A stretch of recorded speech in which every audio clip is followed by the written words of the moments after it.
사람들은 누구나 이 즐거움을 추구합니다. 즐거움. 우리 인간의 본능 안에 그게 있습니다. 즐거움을 추구함. 오늘 우리가 하는 모든 행위들을 보면 자세히 들여다보면 거기에 즐거움을 추구함이 있습니다. 오늘 동계 올림픽이 지금 되고 있는데 스포츠, 오늘 시대 스포츠 대단하죠. 부산 사직구장에는 야구 팬들이, 자이언트 팀들이 아주 열광하죠. 그 스포츠를 보는 것 안에는 뭐가 우리 안에 즐거움을 추구하면 그게 한 즐거움이 있거든요. 그죠? 즐거움. 휴가를 가는 이유가 뭘까요? 그 즐거움을 찾는 것입니다. 이런 명절을 우리가 이제 맞는데 이 명절도 우리에게 즐거움을 주는 것입니다. 가족들을 만나고 또 맛있는 것을 먹고 이런 즐거움. 자, 그런데 이런 즐거움을 찾다 보니까 어디로 가느냐면 쾌락으로 가는 거예요. 쾌락을 추구하는 문화가 됩니다. 죄를 짓는 그런 곳으로 우리의 삶을 이제 몰아가게 될 때가 있습니다. 어떤 경우에든 이 즐거움을 고자는 인간의 갈망은 식지 않습니다. 자, 그런데 문제는 아무리 노력을 해도 이 세상의 즐거움은 한시적이고 제한적입니다. 악인과 일절을 보면 악인과 의인과 오만한 자가 나왔습니다. 그들의 따라가는 길에는 사실 그 길은 즐거움이 없는 길이죠. 악인의 삶은 우선은 즐거워 보이지만 얼마 못 가서 즐거움이 사라집니다. 죄라는 게 그렇죠. 지을 때는 짜릿함이 있지만 긴 고통이 찾아오게 되는 것이죠. 오늘 사탄은 이 즐거움이라고 하는 이거를 추구하는 인간에게 쾌락이라는 미끼를 던집니다. 그래서 사람들은 잘못된 것으로 즐거움을 찾다가 망가지죠, 인생이. 이 참된 즐거움을 찾는 기능이 오늘 많이 망가져 있습니다. 잘못된 것으로 만족을 얻고자 하는 이 문화에 많이 익숙해져 있다 보니까 불행하게 되는 줄 알면서도 멈추지 못하고 쾌락에 젖어들다 보면 쾌락에 찌들리게 되고 나중에 벗어나지 못하게 되는 것입니다. 오늘 흔히 많이 일어나는 중독 현상이 바로 그런 것들이라고 볼 수가 있습니다. 자, 신자의 삶은 어떠해야 되는가? 신자의 삶에는 즐거움이 있어야 돼요. 신앙생활을 너무 어둡게 하는 분들이 계세요. 웃고 즐거워하면 죄를 짓는 줄 알았어. 이게 거룩이라고 그러면 우리는 굉장히 침울한 것을 연상할 때가 많습니다. 어두운 거죠. 여러분, 하나님은 즐거움을 만드신 분입니다. 하나님은 우리가 즐거워하는 걸 좋아하세요. 성경을 보면요, 굉장히 많은 부분에 하나님은 즐거움이라는 시편에 그거는 너무 꽉 차 있지만 성경 전반에 걸쳐서 하나님은 즐거움을 창조하신 분이고 우리가 즐거워하기를 원하세요. 하나님은 기쁨의 하나님이시다. 우리를 억압하고 우리를 괴롭히시는 분이 아닙니다. 우리가 굉장히 고생하고 고통을 당하면 그걸 즐거워하시는 가학적인 정세를 갖고 있는 하나님이 아니세요. 우리의 건강한 생활을 하면 굉장히 밝아야 됩니다. 기쁨이 넘쳐야 되고요. 즐거워하는 것이 전혀 이상한 것이 아닙니다. 믿음 생활을 바로 하면 즐거움이 따라온다는 거예요. 여러분, 지금 만약에 우리가 신앙생활에서 즐거움을 누리지 못하고 있다면 얼마 못 가서 즐거움이 있는 곳, 즐거움을 줄 수 있는 곳을 찾아갈 가능성이 많습니다. 여러분, 신앙세계에서 즐거움을 누려야 돼요. 세상의 즐거움과 비교가 안 되는 즐거움이 영적 세계 속에 있습니다. 자, 무엇을 통하여 즐거움을 얻을 것인가? 이 대단히 중요한 이슈입니다. 그 즐거움을 추구하는 것은 본능적이고 강력한 욕구예요. 그것이 무엇으로 채워지느냐에 따라서 죄의 길로 갈 수도 있고 복 있는 자의 삶을 살아갈 수도 있다는 것입니다. 자, 오늘 1편은 이 비유를 통해서 두 가지 인생을 잘 가르쳐 준다고 그랬습니다. 지난 주일도 두 갈래의 길이 있다고 그랬습니다. 아주 극명하게 나누어지는 두 갈래의 길. 한쪽은 복 있는 자고 한쪽은 복이 없는 인생, 악인과 복 있는 자의 인생. 그림을 잘 보여줍니다. 1편을 자세히 보면 그림이 쫙 펼쳐져요. 이 두 가지의 그림이 펼쳐지는데, 한 사람은 시냇가에 심은 나무 같은 인생, 그게 복 있는 사람이에요. 또 하나는 바람에 나는 겨와 같은 인생, 그 두 비유를 하고 있습니다. 오늘 1편에서 핵심적인 주제 하나는 복 있는 사람은 누구인가 라고 하는 것이죠. 근데 그 복 있는 사람은 이런 자들과 함께 하지 않는다라고 하는 부정적인 그런 교훈을 1절에서 먼저 다루고, 2절에서부터는 우리가 어떻게 해야 될 것인가에 대해서 말씀을 하는데요. 행복한 사람은 누구인가? 그것이 오늘 2절의 말씀. 1절은 부정적인 교훈이라면 2절은 긍정적인 교훈입니다. 여호와의 율법을 즐거워하여 그의 율법을 주야로 묵상하는 자로다. 자, 복 있는 사람이 누구인가? 오늘 시편은 여호와의 율법을 즐거워하여, 여기 즐거워한다는 단어가 나오는 것에 우리의 초점을 좀 맞춰야 됩니다. 즐거워하여, 율법을 즐거워한다는 것. 자, 여러분, 성경을 대하는 여러분들의 마음은 어떻습니까? 성경을 탁 대하면 즐거워합니까? 성경을 딱 대하면 지루하고 따분해지는 분들이 계십니까? 잠이 안 올 때 읽는 책입니까? 이 여호와의 율법을 즐거워하며라고 하는 거예요. 복 있는 사람이 누구냐? 여호와의 율법을 즐거워하는 사람이다. 이 즐거움이라고 하는 것은 말초적이고 감각적인 세상에서 얻는 즐거움과 다른 아주 차원이 다른 즐거움을 우리에게 말씀합니다. 물론 이 여호와의 율법을 즐거워하는 이 단계로 간다는 것은 처음부터 되는 것은 아니에요. 우리가 노력을 해야 되죠. 그러나 분명한 것은 여호와의 율법을 즐거워하며, 이게 복 있는 사람과 무슨 연관이 되는가를 오늘 우리가 살펴보아야 합니다. 자, 여호와의 율법을 즐거워한다는 것은 무슨 의미가 있을까요? 첫 번째는 여호와의 말씀 자체가 우리에게 즐거움을 준다는 것입니다. 여러분, 하나님의 말씀을 읽다 보면 그 안에 즐거움이 있어요. 여러분, 신자가 누구냐? 신자는 딴 게 아니에요. 영적 미각이 있어야 돼요.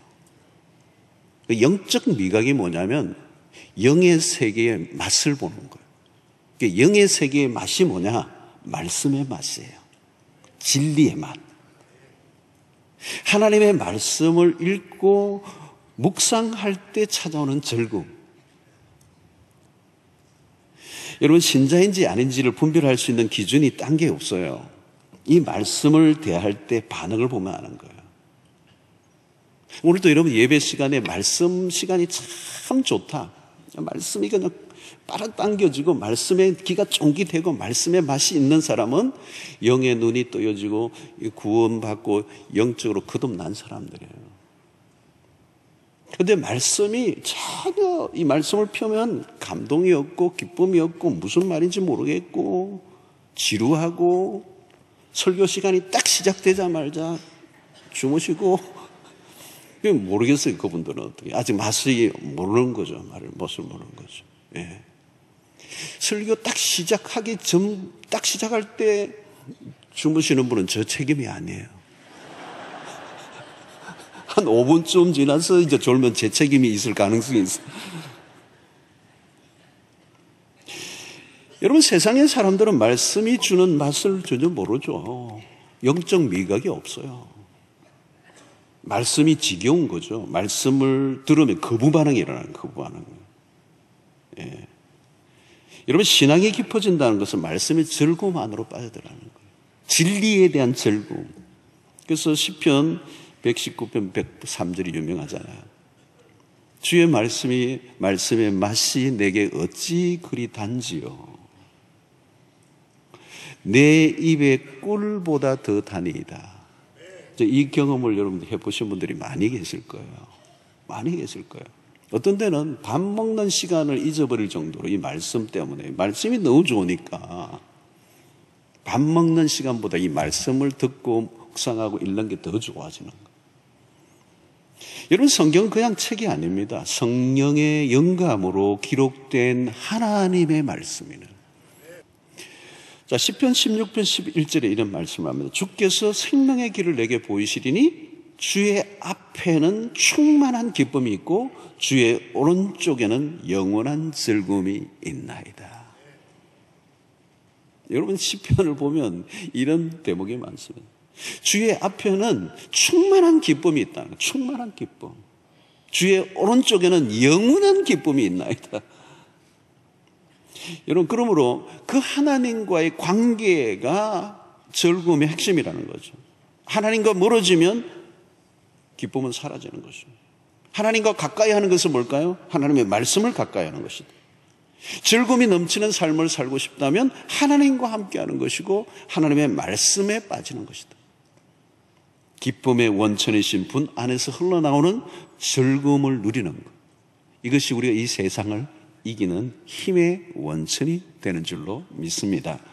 두 번째는 여호와의 말씀은 우리의 영혼에 깊은 만족을 준다는 거예요. 즐거움이 뭐냐? 만족의 상태입니다. 그러니까 이렇게 만족할 때가 뭐예요? 그때 즐거움이 오는 거잖아요. 그죠? 즐거움의 상태입니다. 즐거움은 만족의 상태는 거죠. 자, 문제는 이 만족이 우리가 만족하는 게 쉽지가 않아요. 여러분이 우리가 어떤 일을 하면 만족이 오면 그건 정말 행복하고 즐거운 상태예요. 그런데 만족이 쉽지 않다는 거예요. 왜? 인간의 갈망은 너무 깊기 때문에. 자, 여러분, 시편 119편 162절에 이런 말씀이 있어요. 사람이 많은 탈취물을 얻은 것처럼 나는 주의 말씀을 즐거워하나이다. 이 다윗의 얘기입니다. 다윗은 숱한 전쟁을 했는데 전쟁을 하면 뭐가 있습니까? 그 정복을 하면 전리품을 빼앗잖아요. 그 전리품을 얻을 때 기쁨이 오죠. 즐거움이 오는 것입니다. 그런데 다윗은 무슨 얘기가 나왔냐면 내가 전쟁에 나가서 그 전리품들을 얻었을 때보다 주의 말씀을 더 즐거워한다는 것입니다. 전쟁에 승리했던 다윗의 그런 체험적인 얘기입니다. 내가 전리품을 얻는 것보다 더 큰 즐거움은 하나님의 말씀이다. 말씀이다.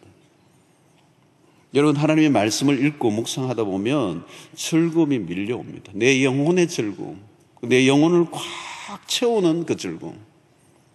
시편 119편 92절에 이런 말씀합니다. 주의 법이 나의 즐거움이 되지 아니하였다면 내가 내 고난 중에 멸망하였으리라. 고난이 있지만 그 고난보다 더 큰 말씀의 즐거움이 내 그 고난을 이겨내게 했다는 겁니다. 이게 말씀의 능력입니다. 말씀으로 인한 기쁨과 즐거움이 너무 크니까 고난을 통해 찾아오는 아픔도 이겨낼 수 있었다는 것입니다. 그것은 하나님의 말씀에 대한 만족감이 얼마나 큰가를 우리에게 가르쳐주고 있습니다. 주기도문에서 우리는 이런 기도를 하죠. 오늘날 우리에게 일용할 양식을 주시옵소서. 일용할 양식을 달라. 이것은 1차적으로는 우리의 육체를 위한 양식을 강구하는 기도이지만 영혼의 양식을 강구하는 것도 포함되어 있다고 봐요. 우리는 떡으로만 사는 존재가 아니고 떡으로만 만족을 할 수가 없어요. 음식으로만 해결할 수 없는 영적인 허기. 다 밥은 먹고 배는 부른데 뭔가 채워지지 않는 이 영적인 허기, 이거는 말씀으로만 채워진다는 것입니다. 어떤 데는 배가 좀 고프고 인생이 좀 힘들어도 여러분 말씀을 충분히 섭취하면요, 그 가난, 그 삶의 위기, 어려움 이겨냅니다. 왜? 내 영혼이 말씀으로 만족하고 있기 때문에 그렇게 되는 것입니다. 세 번째는 하나님의 말씀으로 살아갈 때 율법을 즐거워한다는 게 뭐냐? 그것은 하나님의 말씀으로 살아갈 때 그 말씀에 순종할 때 주어지는 즐거움이 있다는 거예요. 여러분, 즐거움이라고 하는 것은 말씀에 대한 순종의 결과입니다. 그런 관점에서 보면 악인들은 즐거움과 거리가 먼 거예요. 자기 꾀를 따라 마음대로 살면 고통이 찾아오는 것입니다. 죄의 쾌락이 주는 만족이 뭘까요? 잠깐이고 고통은 긴 것입니다. 순종의 삶은 처음에는 어렵지만 나중에는 즐거움이 찾아오는 것입니다. C.S. 루이스의 얘기를 한 번 더 하면 우리는 너무 쉽게 즐거워한다는 겁니다. 사람들이 너무 쉽게 즐거워하는 거예요. 쉽게 즐거움을 얻으려고 하는 것입니다. 그런데 그 쉽게 얻었던 그 즐거움은 곧 고통이 찾아오는 것입니다. 여러분, 참된 즐거움은 대가를 지불해야 됩니다. 그 대가는 뭘까요? 하나님의 말씀에 대한 순종입니다. 하나님의 말씀 안에 사는 지혜들이 있죠. 세상의 이치들, 삶의 모든 그런 길들의 행복으로 가는 길은 하나님의 말씀 안에 있습니다. 하나님의 말씀을 따라가면 우리를 행복의 길로 이끌어 주신다는 거예요. 우리가 잘 아는 시편 119편 105절을 보십시오. 주의 말씀은 내 발의 등이요 내 길의 빛이니이다. 얼마나 멋져요, 여러분. 이 등과 빛의 차이를 여러분도 아시잖아요. 등은 바로 옛날에 어두운 시대에 오늘같이 이렇게 가로등이 없는 고대 사이에서 이 등이라고 하는 것은 바로 발 앞을 밝혀주는 등이잖아요. 빛은 뭘까요? 환하게 전체를 밝혀주는 것이란 말이죠. 이게 매일매일 등이 필요한 것이고 매일매일의 삶을 살아가는데 등이 필요한 것이고 우리의 인생을 그려가는데 우리의 인생에 빛이 비추어져야 된다는 거죠. 여러분, 등이 없고 빛이 없으면 그 인생은 벼랑 끝이에요. 벼랑 끝에 날마다 떨어지고 장애물 골라다니고 그냥 수렁에 빠져버리고 엄청난 실수와 대가를 지불하고 시행착오를 날마다 겪고 후회하는 인생을 살아갈 수밖에 없다는 거예요. 그러나 여러분, 말씀을 따라 살면 실수를 줄입니다. 문제가 생겼다 할지라도 말씀을 다시 찾아서 그 말씀을 따라가면 풀리게 돼 있는 거죠. 풀리게 돼 있는 거죠. 말씀대로 살아보십시오. 즐거움이 넘치게 될 것입니다. 여러분, 말씀의 맛을 누가 봅니까? 진짜 말씀의 맛은 순종하는 사람이 보는 것입니다. 뭐 듣고 그냥 감동받는 것으로 끝나는 것이 아니라 그 말씀을 그대로 실천하면 그 말씀이 아하 그렇구나 라고 하는 깨달음이 오고 그 말씀이 복이라고 하는 것을 깨닫게 되면 하나님의 말씀의 명령이 짐이 아니고 즐거움이 된다는 거예요. 자, 여호와의 율법을 즐거워한다는 것은 놀라운 특권이에요. 문제는 그냥 주어지는 것이 아니라는 겁니다. 오직 여호와의 율법을 즐거워하며라고 하는 이 즐거워하는 단계까지 가는 게 그냥 되는 게 아니에요. 만약에 여호와의 율법을 즐거워하는 것이 되기만 하면 놀라운 역사가 일어나는데 이 단계까지 가는 게 어려워요. 자, 그런데 오늘 2절을 보면 이 두 개 연결되어 있습니다. 여호와의 율법을 즐거워하여 그의 율법을 주야로 묵상하는 자들. 이게 연결되어 있어요. 연결. 어떻게 즐거워할 수 있느냐? 묵상을 해야 돼요. 묵상. 즐거워하려고 하면 묵상을 해야 됩니다. 이 묵상을 주야로 묵상한다라고 하는 이 단계, 이게 하루아침에 일어날 수 있는 경험이 아닙니다. 말씀의 풍성한 세계로 들어가 말씀의 진맛을 보려고 하면 수고를 해야 돼요. 진리의 눈이 한꺼번에 그냥 갑자기 열리는 게 아니라는 것입니다. 여러분, 하나님의 말씀을 인간이 이해한다는 것은 쉬운 일이 아닙니다. 이게 그냥 여러분 성경이 그냥 사람이 쓴 언어가 아니잖아요. 성령의 감동으로 기록한 하나님의 말씀이란 말이죠. 이것은 벌써 수천 년의 역사 속에 역사 전에 기록된 것입니다. 그리고 고대 근동 이스라엘이라고 하는 그 문화 속에서 일어난 일입니다. 그리고 하나님께서 이 성경을 우리에게 주실 때 구약은 히브리어로 신약은 헬라어로 기록이 되어졌습니다. 완전히 그렇습니다. 이게 많은 갭이 있는 거죠. 이것을 번역을 해놓기는 했지만 이 번역으로는 다 알 수 없는 그 심오한 진리들이 이 안에 있어요. 그것을 이제 해석한 책들이 많이 나오기도 합니다만은 우리 설교자 같은 사람들이 이제 그런 책들을 연구하고 그것을 보고 원어적인 뜻이 뭔지 이런 거 찾기는 하지만 그런 것들을 다 하지 못한다 할지라도 우리가 성도들이 해야 될 기본적인 태도는 하나님의 말씀을 건성건성으로 읽어서는 안 된다는 거예요. 가볍게 그냥 읽어서는 안 된다는 거예요. 그리고 어떤 때는 아예 안 보는 거예요. 오늘날 교회를 다니는 성도들 가운데 너무도 많은 성도들이 미국에는 성경을 안 읽는데요. 한국은 잘 모르겠고 우리 교회는 잘 읽는 줄 압니다만은 성경을 안 읽는 거예요. 너무 안 읽어가지고 어떤 성경은 제본이 잘못돼가지고 붙어 있는 이렇게 두 장이 붙어 있는 이런 게 있는데 한 번도 떼본 적이 없어요. 안 읽었기 때문에 일독을 해본 적이 없기 때문에. 나중에 이게 다른 사람 떼줘야 돼. 성경을 안 읽는 거예요. 이 말씀 자체가 주는 즐거움이 있어요, 여러분. 이 진리가 주는 즐거움이 있어요. 그 말씀이 우리에게 영혼의 만족을 줘요. 이것은 세상의 어떤 것으로도, 여러분 세상에 즐거움들이 있지만 그 즐거움을 맛보면 한순간이에요. 아무리 좋은 게 있어도, 아무리 좋은 맛집이 있어도, 아무리 기가 막힌 세상의 비경을 봐도 한순간이에요. 돌아서면 여행 기가 막힌 여행을 갔다 오면 그냥 카드사에서 돈 좀 달라고. 오래 못 가요. 말초적이에요. 감각적이에요. 이 세상에 어떤 것도 우리에게 만족을 주지 않아요. 만족은 진리의 만족, 우리의 영혼의 만족이에요. 사람이 떡으로만 살 게 아니고 하나님의 말씀, 입에서 나오는 말씀으로 살 것이라는 말이 그겁니다. 굶어도 진리가 우리의 영혼을 만족시켜주면 살게 되거든요. 그리고 이 말씀에 순종하면 즐거움이 오는 거예요. 자, 그런데 문제는 뭐냐? 이 말씀을 알아야 되잖아요. 알아야죠. 누가 순종합니까? 말씀을 제대로 알아야 순종하죠. 이런 묵상이 뭐냐면, 묵상은 그냥 머리에서 하는 게 아니고, 묵상이 말씀이 완전히 우리의 영혼을 사로잡아서 그 말씀대로 살아가도록 이끌어내는 단계까지 가야 묵상이에요. 그러려고 하면 내가 순종할 수 있는 단계까지 가게 만드는 게 뭐냐면, 제대로 된 묵상을 하면 그렇게 된다는 거예요. 왜 순종을 못 하느냐? 말씀으로 못 알아들어서 순종을 안 하는 거예요. 말씀을 말씀으로 알아듣고 깨달아지면 순종할 수밖에 없어요. 그리고 순종하면 복이 임하고 순종하면 즐거움이 온다는 거예요. 즐거움. 이 세상에 어떤 것과 비교할 수 없는 즐거움. 와, 이 말씀이 그 말씀이구나라고 하는 깨달음. 그래서 그 말씀에 더 순종할 수밖에 없는 삶으로 이끌어내는 거. 그런데 문제는 가장 중요한 게 뭐냐면, 묵상이라는 말은 여러분 그냥 성경을 읽는 정도가 아니에요. 그 다음 단계로 가는 거거든요. 근데 문제는 뭐냐면 읽는 것 자체도 안 하는 성도들이 있다는 거예요. 사랑하는 성도 여러분, 말씀이 우리의 존재를 흔들어 놓아요. 말씀이 우리의 생각과 마음을 바꿔놓고요, 이 말씀이 우리 일상 속에 묵상하는 습관이 되어져 있게 되면 우리의 삶이 저절로 형통의 길을 걸어가게 되고 복 있는 자의 길을 걸어가게 되고, 우리의 삶에 그 안에서 주는 율법의 즐거움을 맛보면서 이 세상에 주는 즐거움에 도취되거나 유혹을 받지 않고 승리하며 살아갈 수 있게 된다는 거예요. 여러분, 답은 오늘 이 본문은 너무너무 선명합니다. 그게 이전에 오늘 키라고 그랬잖아요.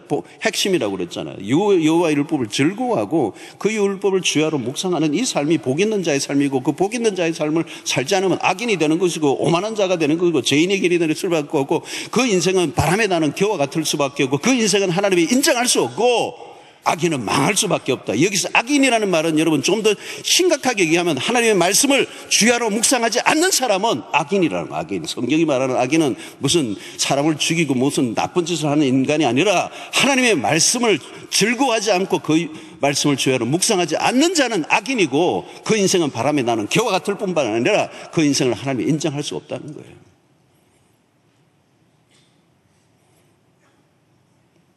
성도 여러분, 말씀을 즐거워하는 신앙생활을 하실 수 있게 되기를 축원합니다. 이 말씀을 즐거워하면 세상의 유혹을 이겨요. 이 말씀을 즐거워하고 그 말씀이 내 영혼을 사로잡고 있으면요, 세상의 즐거움에 끌려다니지 않아요. 그 말초적인 감각적인 일시적으로 내 영혼을 그냥 참자 가볍게 들뜨게 하는 그런 즐거움에 내 인생을 그렇게 낭비하지 않아요. 무게가 있다고요. 무게가 있어요. 영혼의 깊은 만족, 말씀의 즐거움, 그 말씀을 따라 살아가면 내 인생이 풀리게 돼 있습니다. 혹시 여러분들이 인생 가운데 여러분 꼬여 있고 뭔가 삶이 나이스하지 않고 무덥고 고통스럽고 그렇습니까? 딴 데 길이 없습니다. 말씀으로 돌아가세요. 그래서 말씀의 매력에 빠지시고 말씀을 사랑하시고 말씀에 담금질을 당하시고 말씀에 머물러 있어 보세요. 성경을 펴고 그 말씀 앞에 매일매일 그냥 머물러 계셔 보세요. 여러분, 사랑하는 사람이 편지를 보내면 그 말씀을 펴놓고 마르고 닳도록 읽죠. 그분의 인격이 느껴지니까. 그리고 그 행간까지 읽잖아요. 그러면서 그 의미를 찾아내려고 그러잖아요. 그리고 감동하잖아요. 눈물이 뚝뚝 떨어지잖아요. 하나님이 우리를 사랑하셔서 주신 이 말씀, 오늘 우리의 생명은 이 말씀 안에 있음을 믿고 2018년도 동안에 말씀에 사로잡히는, 그래서 말씀의 즐거움을 맛보는, 말씀의 진미에 빠져서 승리하는 여러분들 되시기를 주의 이름으로 축원합니다.